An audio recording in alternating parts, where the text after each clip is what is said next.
Assalamualaikum warahmatullahi wabarakatuh. Bismillahirrahmanirrahim. Ketemu lagi kita dalam pembelajaran daring untuk materi yang berikutnya, masih tentang matriks. Nah, ini matriks yang bagian kedua. Kita akan belajar tentang determinan dan inverse matriks. Terus nanti kita akan belajar determinan khusus matriks ordo 3x3, dan nanti kita coba mengerjakan soal cerita. Oke, silahkan berdoa dulu sebelum belajar. Semoga apa yang kalian pelajari dan yang kita pelajari diridhoi Allah dan menjadi tambahan ilmu untuk kita semua. Silahkan. Oke, terima kasih. Nah, kemarin kita sudah belajar tentang matriks. Apa sih matriks itu? Bagaimana sih bentuk matriks itu? Terus jenis-jenisnya apa saja? Apa itu transpos? Apa itu kesamaan matriks? Tentu kalian sudah paham. Nah, sekarang apa sih determinan itu? Dalam bidang aljabar linier, determinan adalah nilai yang dapat dihitung dari unsur suatu matriks persegi. Determinan matriks A dapat ditulis dengan ini. Oke. Jadi ini penulisannya untuk determinan. Ada banyak penulisan. Silahkan nanti kalian gunakan salah satunya. Dan perhatikan nanti soalnya, apakah dia nanti berbentuk kurung biasa atau tidak. Jika matriksnya nanti berbentuk kurungnya itu adalah garis lurus, maka sebenarnya yang ditanya adalah determinan. Oke, determinan ini sebenarnya bisa kita gunakan untuk menjadi salah satu alat bantu menyelesaikan masalah pada materi SPL. Terus kita nanti juga di kelas 3 atau di kelas 12 nanti akan belajar tentang geometri, yaitu terkait dengan transformasi. Ada yang namanya dilatasi, rotasi, dan lain sebagainya. Ini nanti bisa digunakan. Untuk yang lain-lainnya kalian cari sendiri ya. Ya, hitung-hitung bisa menambah wawasan sendiri, dan kalian juga lebih banyak informasi yang bisa kalian gali terkait penggunaan determinan matriks.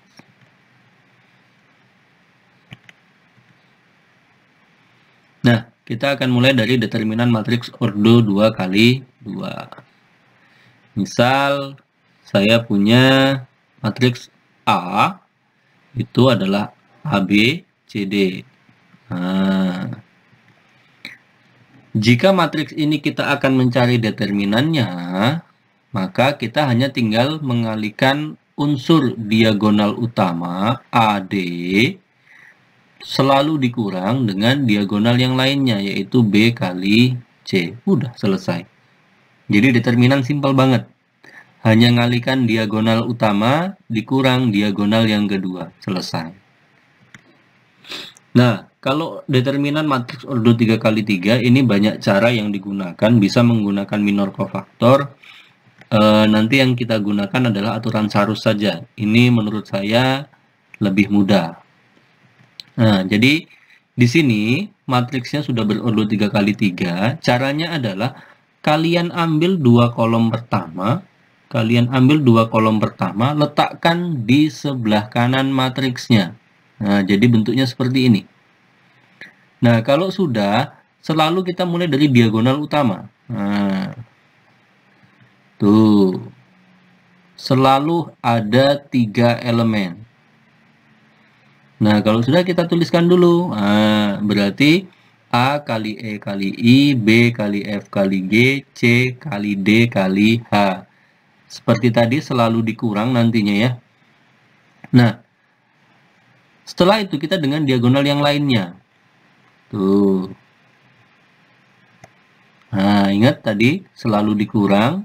C kali E kali G, A F H, B D I. Ini jadinya untuk mencari determinan dari matriks berordo 3x3.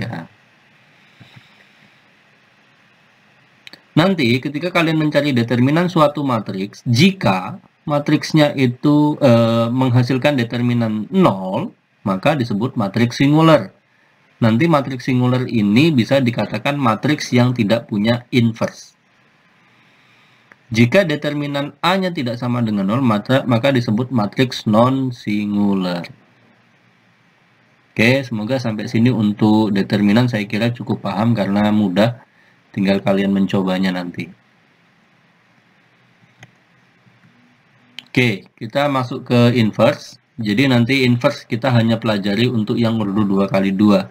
Yang 3x3 nanti jika kalian ingin, ya silahkan request, nanti coba kita bahas. Nah, langkah-langkahnya sebenarnya tidak terlalu banyak, tinggal kita mencari determinannya. Tuh, tadi determinannya sudah dicari.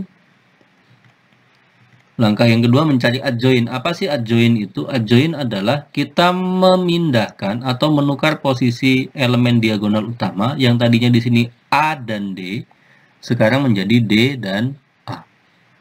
Terus, diagonal yang lainnya ini posisinya tetap, cuma tinggal kita buat atau kita tambahin negatif. Itu simpelnya. Nah, sekarang kita tinggal mencari inverse-nya. Jadi simbolnya nanti A pangkat negatif 1. Apa sih rumusnya? Ini 1 per determinan dikalikan dengan adjoint-nya. Atau kalau dalam bentuk ininya, matriksnya, nah ini bentuknya. Jadi langkahnya setelah mencari determinan, kita seperkan, baru cari adjoint-nya, ya sudah, tinggal kita nanti kalikan saja. Kita coba latihan soalnya nanti ya. Sekarang kita sifat-sifat inverse dulu. Apa sih sifat-sifat yang ada di inverse itu? Yang pertama, maka hasilnya sudah inverse diinverskan, maka hasilnya adalah A sendiri. Jadi kembali ke matriks awal. Yang kedua, jika suatu inverse dikalikan dengan bentuk aslinya, maka nanti hasilnya merupakan matriks identitas. Kalian sudah tahu toh apa itu matriks identitas? Yaitu matriks yang diagonal utamanya berelemen 1 dan 1, sedangkan diagonal yang lain memiliki elemen 0. Oke. Nah, ini yang ketiga. Jika A dengan B dikalikan itu hasilnya identitas, berarti hampir mirip dengan yang kedua nih. Cuma nama matriksnya beda, padahal A dengan B ini saling inverse atau saling berkebalikan. Nah, jika A kali B kita disuruh mencari inverse-nya, ada dua jalan. Pertama, kita kalikan A dengan B, lalu cari inverse-nya. Atau kita bisa cari inverse masing-masing, tapi perkaliannya dibalik. Ini yang kelima. Jika A kali B sama dengan C, nah kita nanti akan mencari salah satunya nih. Apakah mencari A atau mencari B? Jika kita ingin mencari A, maka hati-hati di sini. Ini bukan seperti pembagian pada bilangan biasa. Kalau ingin kita mencari matriks A, maka matriks B-nya kan otomatis harus berada di sebelah kanan. Kita bagi dengan matriks B. Itu biasanya. Tapi di matriks, kita lihat posisi B. Maka ketika kita ingin mencari matriks A, B inverse-nya itu justru ada di belakang. Ngikutin posisinya. Nah, coba lihat yang kedua. Kita ingin mencari matriks B. Otomatis A yang harus pindah. Maka A-nya nanti ada di depan tuh. Nah, ini harus berhati-hati untuk matriks jika ada perkalian matriks dan kita ingin mencari salah satu. Oke, kita lanjut saja. Nah, kita latihan. Nah, ini kita disuruh mencari determinan dan inverse. Nah, kita mulai dari yang matriks A. Determinannya gampang ya. Tinggal negatif 4 kali 5 itu hasilnya adalah negatif 20. Ingat, selalu dikurang. Oke, selalu dikurang. 7 kali negatif 3, itu hasilnya adalah negatif 21. Maka kalau kita operasikan, hasilnya adalah 1. Nah, kita langsung cari inverse-nya. Ingat tadi rumusnya 1 per determinan dikali adjoint. 1 per determinannya ketemu 1. Ya udah, kita tuliskan 1 di sini. Terus adjoint. Ingat, diagonal utamanya harus ditukar. Nah, ini. Dan diagonal lainnya posisinya tetap. kita kalikan dengan negatif, maka yang tadinya positif menjadi negatif, yang tadinya negatif sekarang menjadi positif. Karena 1 bagi 1 itu 1, dan 1 kita kalikan ke dalam, ya udah, hasilnya ketemu. Selesai. Dapat determinan dan dapat inverse. Bagaimana? Nanti kalau ada pertanyaan, boleh ditanyakan langsung di video ini, atau bisa langsung di classroom. Kalau tidak mau di classroom atau di ini ya boleh japri, silahkan. Oke, bagaimana dengan yang B? Nah, yang B ini ternyata ketika kita cari determinannya, itu hasilnya adalah 0. Maka nggak usah capek-capek, nggak usah dipaksa mencari inverse-nya. Ya cukup kasih alasan, karena determinannya sama dengan 0, matriks ini adalah matriks singular dan tidak memiliki inverse. Selesai. Nah, kita coba untuk yang matriks yang berordo 3 kali 3. Oke. Ingat tadi 2 kolom pertama kita tulis ulang, taruh di sebelah kanan. Lalu udah tinggal cari. Ini 2, 4, 0. 0, 5, 0. Ditambah lagi apa? Min 2, min 1, min 3. Itu selalu tanda kurang. Ini karena nggak cukup, nanti saya tuliskan di bawah. Nah, diagonal sebaliknya. Min 2, 4, 0. Terus berapa? 2, 5, dan negatif 3. Iya, oke. Terus 0, min 1, dan 0. Udah selesai. Tinggal kita kalikan masing-masing. Ini jelas hasilnya 0, hasilnya 0, ini hasilnya negatif. Nah, ini 0, ini hasilnya. Nah, 2 kali 5 kali negatif 3, hasilnya berapa? Iya, negatif 30, ini juga hasilnya sudah pasti 0. Setelah kita jumlahkan masing-masing, lalu kita kurangkan, maka ketemulah hasilnya 24. Sudah selesai ketemu determinan dari inverse 3 kali 3. Oke, semoga paham. Kita lanjut materi yang berikutnya. Nah, ini hati-hati. Kalau kalian perhatikan bentuk matriksnya, kurungnya berbeda dengan yang tadi. Ini benar-benar seperti tanda mutlak. Kalau seperti ini, kalian tidak perlu bingung, ini disuruh ngapain sih? Jelas tadi penulisan determinan seperti apa. Maka matriks ini, 2 ini, kita disuruh mencari determinannya. Udah, kita cari determinannya. Tinggal apa? 3 kali 4 dikurang 2 kali X. Oke, kita operasikan aljabar biasa. Ketemu dah. X-nya sama dengan 6. Itu untuk yang A. Bagaimana untuk yang B? Nah, X kuadrat kali 1 kali 1 dapat dari mana? Ini, diagonal utamanya. Nah, terus? Nah, ini kalau kalian tidak mau capek menggunakan sarus, sebenarnya namanya ordo 3 kali 3, ya udah, sekali kita kali harus ada 3 elemen. Pertama ini nih, X kuadrat 1, lalu X 1, kalau kita lihat, temannya 0.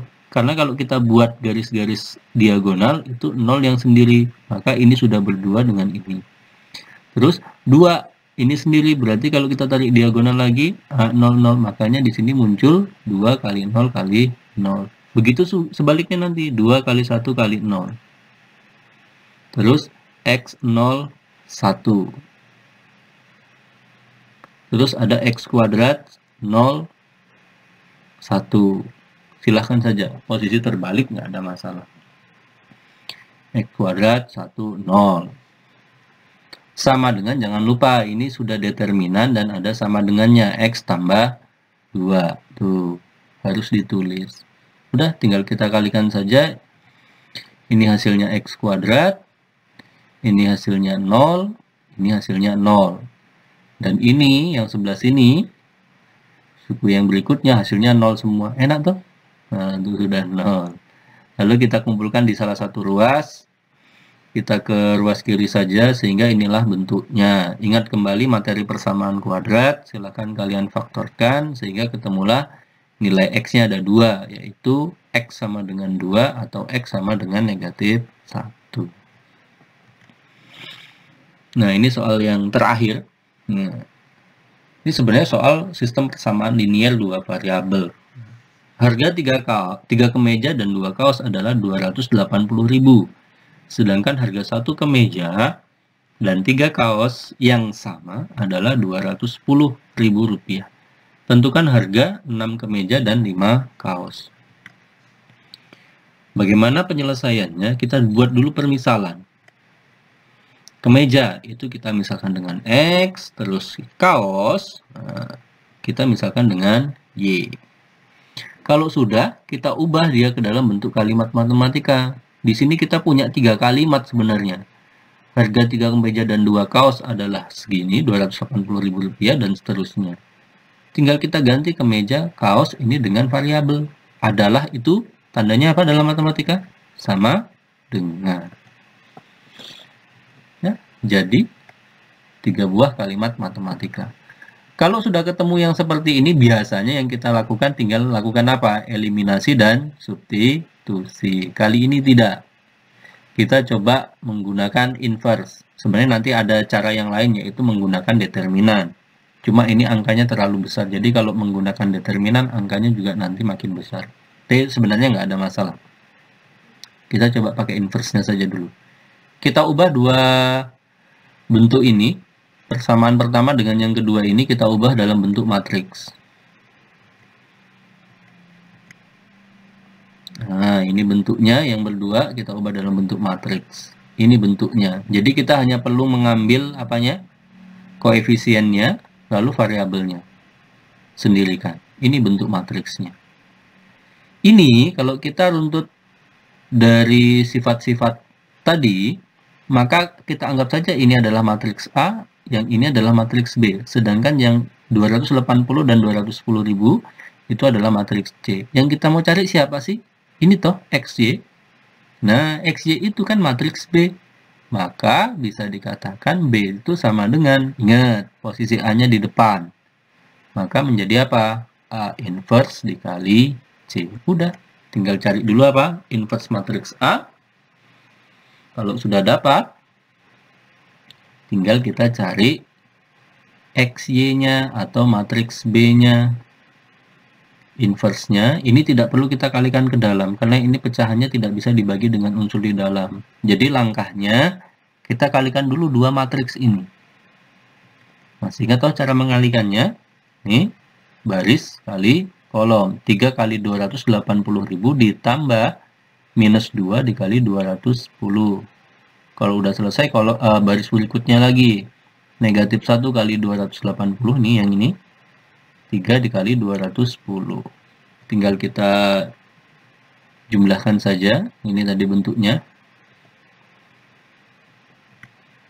Nah, ternyata setelah dijumlahkan atau dikurangkan, baru bisa dibagi 7. Maka ketemulah nilai X-nya itu 60.000 dan apa? Nilai Y-nya itu adalah 50.000. Jadi cara membacanya begitu. Ini nilai X-nya 60.000, nilai Y-nya 50.000. Nah, kita masukkan tadi yang ditanya berapa sih harga 6 kemeja dan 5 kaos. X-nya tinggal ganti 60, Y-nya tinggal ganti 50.000.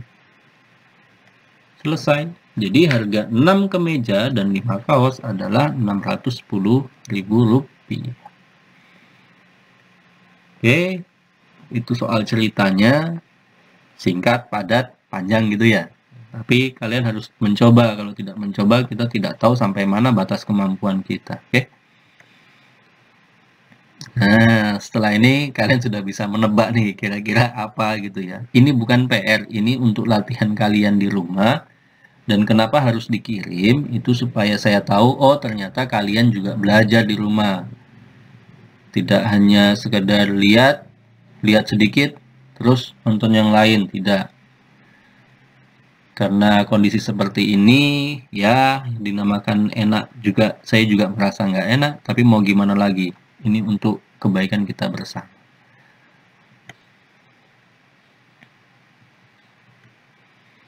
Seperti biasa, latihan soalnya ada di Google Classroom. Terima kasih, itu yang bisa saya sampaikan. Semoga kita semua tetap sehat, dan semoga pandemi ini segera berakhir.